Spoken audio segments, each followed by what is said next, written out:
Welcome back to the deep dive. Today, we're looking at something familiar, an annual thing, really. Unpacking Diwali. The festival of light, all that joy. But then there's the other side, the atmosphere after the celebration, that thick smog, the pollution numbers just soaring. It's quite the paradox. So we've looked at the sources you sent over, and they really dig into this tension, our mission for this deep dive, to understand how we handle this. How do we keep the meaning, the celebration, without, well, the huge environmental hit? Yeah, and we absolutely have to start with that immediate reality, the thing the sources point out right away. Post-Diwali air quality isn't just, a bit hazy. It's become a serious, predictable crisis every year. We need to get past just complaining about it and actually understand what's happening chemically, physically, when all that celebrating hits the air at once. Okay, let's start with the good stuff, the joy. Because honestly, that's what makes talking about the problems so hard. I think about those classic Diwali feelings. The mithyan, those amazing sweets you only get this time of year. New clothes, getting the house spotless. And for kids, that specific excitement, that feeling of the whole family together, the anticipation, you could almost taste it, right? Waiting for the evening. It's a really powerful memory for so many people. But here's where the sources shift perspective to the sheer scale. We're not talking about a few firecrackers here and there. It's thousands of tons of fireworks. Thousands? Yeah, thousands of tons, packed with chemicals, all released across cities, often in just a 4-hour window, one night. Wow. That kind of volume it's hard to picture. And you see it immediately. Mm. The sources describe how big cities like Delhi, Noida, Gurgaon, they just change color. Almost instantly after the main burst of fireworks, everything turns this heavy, distinct gray. That's the air quality just gone. Which brings up something important the sources clarified. The language we use. You hear people say it all the time the next morning, oh, look at the fog! Right. But we need to be really clear here. It's not fog, it's smog. That chemical soup of smoke mixed with fog. Exactly. And that stuff from the fireworks, it doesn't just float away nicely, it hangs low. And it goes straight into your lungs. And what's really concerning, when you dig into the chemistry of that cloud, which the sources do, it's not just harmless smoke. The list of pollutants released instantly is pretty toxic stuff. Sulfur dioxide, carbon monoxide, heavy metals like lead. But the really big villain, the one that makes those air quality index numbers shoot through the roof, that's PM 2.5.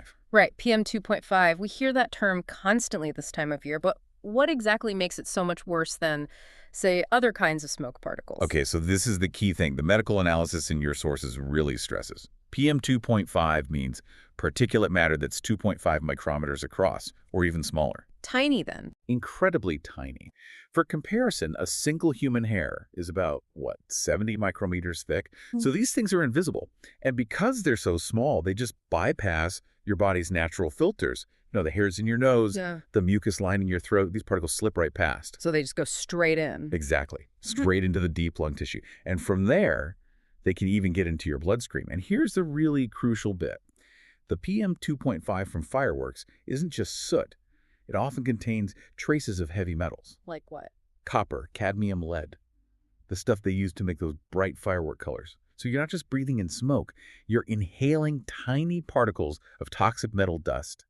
And that causes serious inflammation deep inside your body. Wow. Okay, thinking about it as toxic dust definitely changes things from just smoke. But, it's never just the fireworks, is it? There's always that argument. But people say the crackers are only a small piece of the giant pollution pie. What about those other factors, the ones that kind of create the perfect storm for bad air? That's a really important point. The fireworks are like the trigger, the acute event. But the situation gets way worse because of other things happening at the same time. You've got the emissions from stubble burning, right, in agricultural areas nearby, like Punjab and Haryana. That's already raising the baseline pollution. Yeah, and you hear that a lot, the blame shifting entirely to the farmers, saying the fireworks don't really matter compared to the crop burning.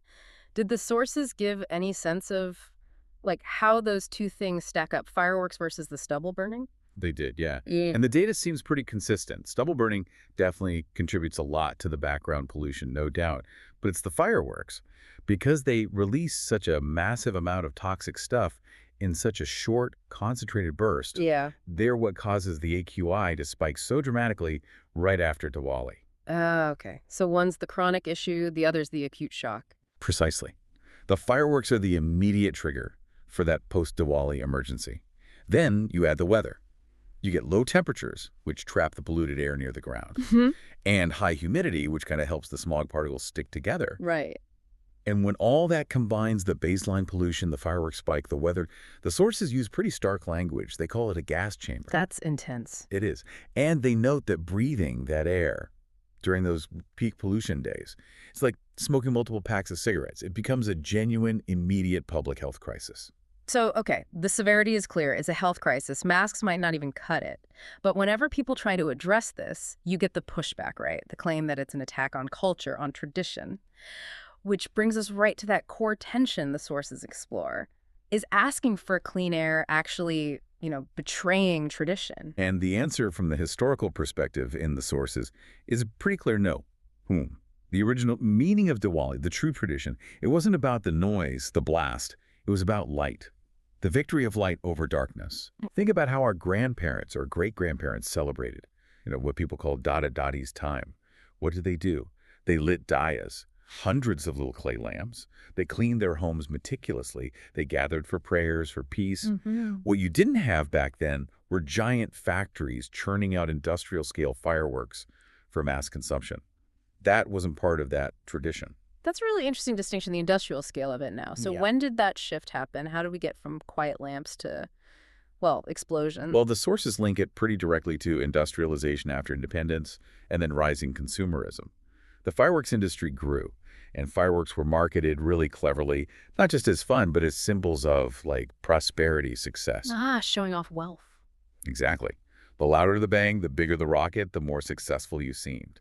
So the celebration became less about inner light and more about outer show. It became performative, consumer-driven. So the real tension isn't tradition versus no celebration. It's more like the original meaning, light, versus the modern outcome, smoke and noise. That's it precisely. We've sort of swapped this peaceful, symbolic light for a very brief, very loud, very flashy explosion. Yeah.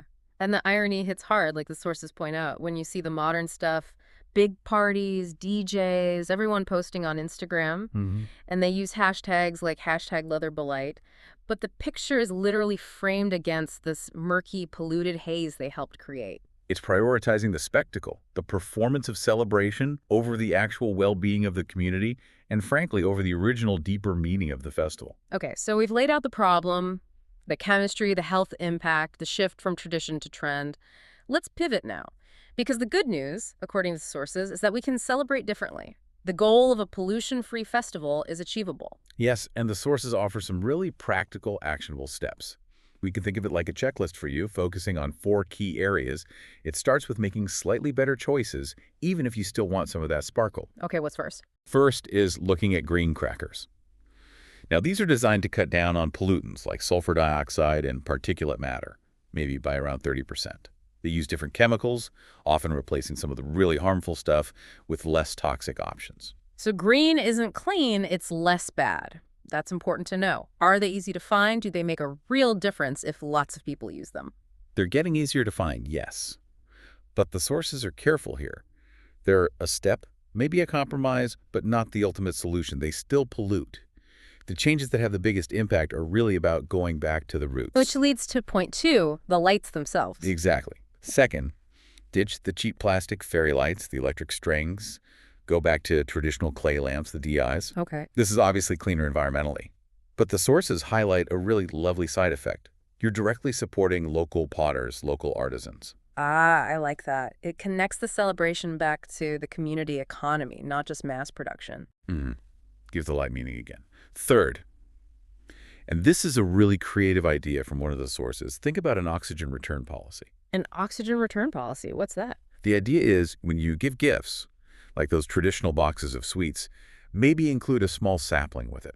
Oh, that's brilliant. So you give a gift, but you also give back to the environment, helping offset, everything. Exactly. It turns a nice gesture into something actively positive for the air we all breathe. Love it. Okay, what's the 4th step? The 4th, and maybe the most powerful one, awareness and collective action. One person switching to diyas is good. One family choosing green crackers is better. But pollution doesn't care about your fence line. The real change happens when a whole community decides together. Imagine if, like, the whole apartment complex, the whole neighborhood association says, okay, this year we're focusing on the lights, the decorations, the food, the community feeling, and we're not going to fill our shared air with smoke. That collective agreement, that's where the real power lies. That makes so much sense. Which brings us to the final thoughts, looking at this whole cycle. Yeah, we see it play out every single year, don't we? The day after Diwali, everyone complains. The air is terrible. People are coughing. Visibility is low. We complain bitterly, but then we kind of accept it. Like it's just the price we pay. And often next year, we do the same things again. It's like we're polluting the air, obviously, but we're also maybe polluting the memory of the festival itself, associating Diwali less with light and joy and more with, choking smog and feeling unwell. We really need to flip that script. And that's the core message for you, the listener, distilled from these sources. It's actually simple. True celebration, the real spirit of Diwali, it's about bringing light, peace, health. It's not about spreading toxicity. Focus on spreading light, not smoke. Right. Light, not smoke. So here's the final thought we want to leave you with, something to maybe mull over. What if breathing easily, deeply the morning after Diwali wasn't just a lucky break, but a sign that we actually celebrated well, a sign of a truly successful festival? It shouldn't be something we take for granted or something we actively put at risk by our choices. So the question is, what steps will you take next time? How will you help protect the air while still embracing the beautiful essence of Diwali? Thanks for diving deep with us today. Hopefully this gives you some things to think about and maybe helps us all breathe a little easier next time around. Awareness, after all, is also a kind of light.